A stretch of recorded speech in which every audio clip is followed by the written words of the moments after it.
Alles klar, Leute, wir sind hier gerade fertig mit der Pressekonferenz vom 2018 Mr. Olympia und ich bin hier mit Matt Jansen, Trainer, Coach, whatever you want to call it these days, extraordinaire. It's not a guru, just don't call me a Yeah, guru. that's why especially I left that one out. Yeah, and Matt bereitet Nathan D'Asher vor, Charles Griffin, Ian Valliere, Sean Clarita, Michaela Aycock. You cannot forget her.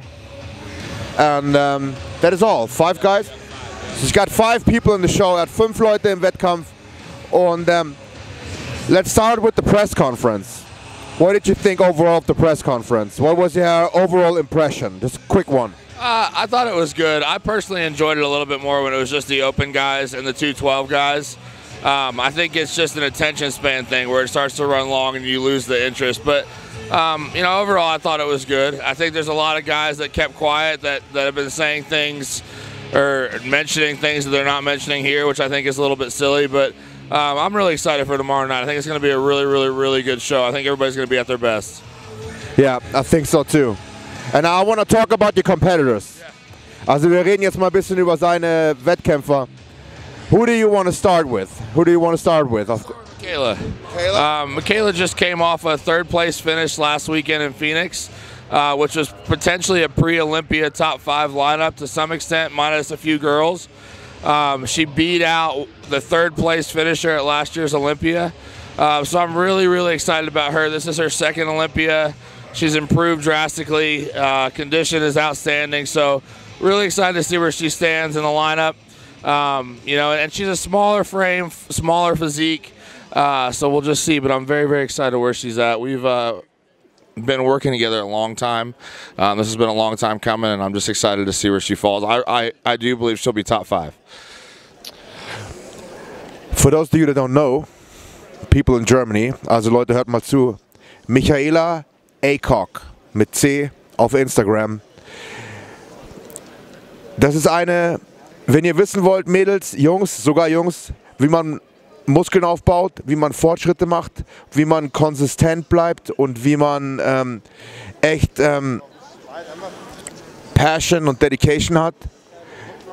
That's the one to follow, okay? She's a greater competitor and representative of the sport of bodybuilding, consistency and all those accolades that go into it than anyone else I know, okay? There's no one in this sport that can work harder than her. Yeah.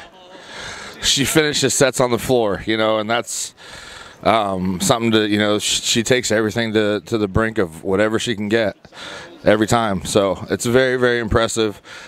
She motivates me. All the guys that I have here, they motivate me a lot.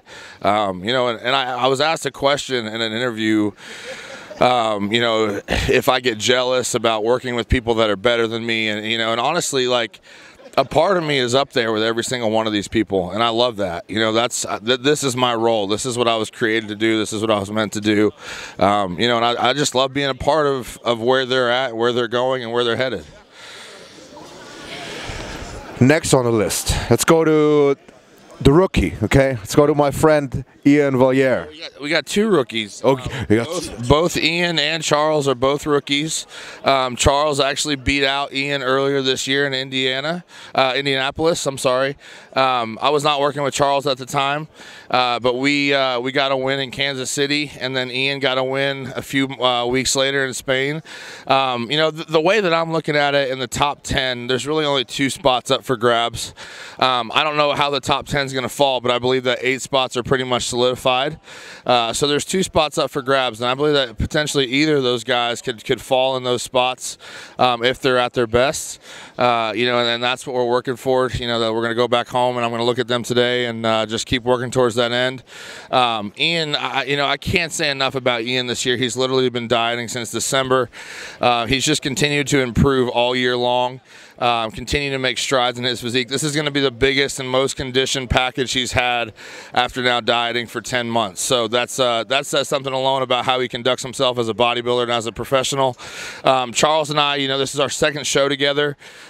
He's improved as well. He's probably going to be about 7 pounds heavier than he was in Kansas City, which with basically a 4-week off season, that's pretty tremendous. So I'm very proud of him. You know, I still am definitely learning his body. I'm not going to say I know everything, but I feel like we're heading in the right direction. I feel like with time we're only going to get better. Yep. What did you change with Charles, especially? What was kind of his approach, and what did you change, like, let's say, training and nutrition wise? Well, I don't want to speak badly about his coach. They had a good team. They had a good system going.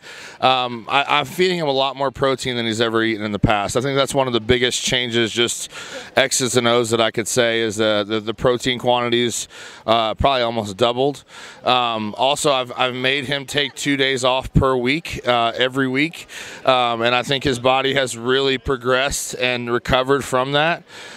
So that's been something else too, and he's, you know, within that we just try to train and take sets to heavy failure, but at the same time the volume's not crazy high, which he was training higher volume in the past. Rest days were not really taken. So those are probably the biggest changes that I could mark as things that happened over the short time that we've been together.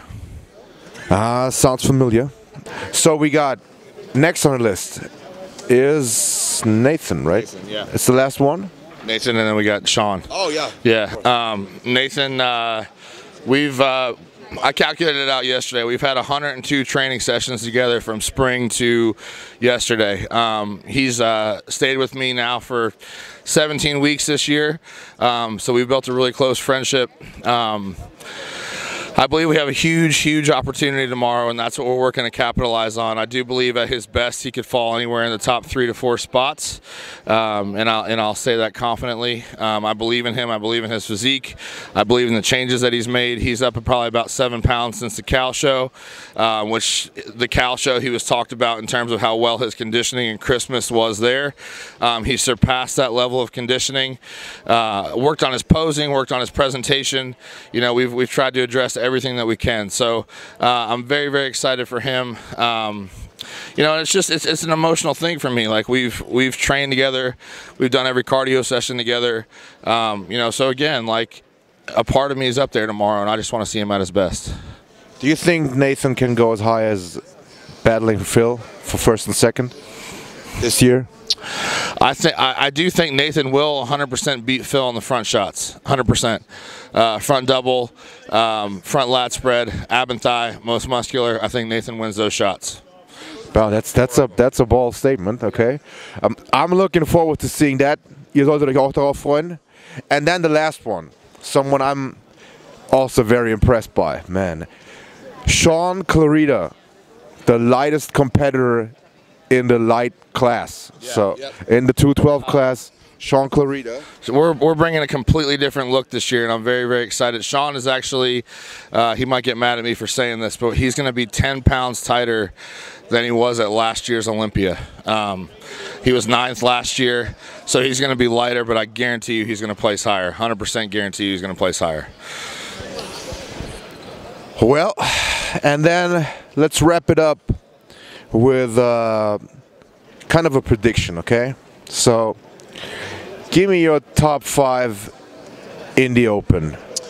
Top 5 in the Open, I would have to say, will be in no particular order outside of Phil being 1. I say Phil, William, Rami, Nathan, and Dexter. Of course, we can't leave Dexter out. You know what always kind of amazes me? People tend to forget Dexter, which I think actually is an insult, right? Yeah. It's always like, yeah, Dexter. Okay, yeah, he's there every year. It's like that's why you kind of forget him, but he's always there. And then the 212. I'm gonna go with Flex winning. You know, it's gonna be a big toss-up. I think Derek will be in there. I think Sean will be in there. I think King Q will be in there. I'll go with King Q. And then I think It's tough. I'm naming, probably going to go towards more naming 6 guys, but David Henry I think will be in there. And then Jose Raymond, he kind of fell off. You know, a tremendous amount of respect for him. He fell off a little bit at the Arnold this year, so we'll see where he falls, because I do believe that he could be in the mix as well. And I mean Ashkenani too. So I mean it's tough. Like it's going to be very, very tough. I think with them it's going to be you know, just where everybody lines up. And obviously Sean gives up the size, so it's like things like what Dexter said today in the press conference. Things got to fall in the right order for Sean to get what he deserves in terms of how good his physique is and his flow and his condition. So that's my prediction. Oh, all the classes. A classic physique. I'd like to think that Chris Bumstead's going to win, and after that, doesn't matter. No disrespect. Actually, I tend to agree. So, Matt, thank you very much. Appreciate it. Thank you. I might add, I have also had the pleasure of getting to pick Matt's brain and getting his advice on my training and my nutrition. Actually, which helped a lot for the short time we have had together. We had like a stint, like a 6 weeks, and then I actually had some personal problems, and then I gotta say I fucked up. So thank you for the interview. Absolutely, thank you. We might have to have another talk. Also wir unterhalten uns nochmal über das. And best of luck for your athletes. We might catch a training session still, right? Okay. And then, danke Leute fürs Zuschauen. Wir sehen uns vom Meet the Athletes. Bis dann.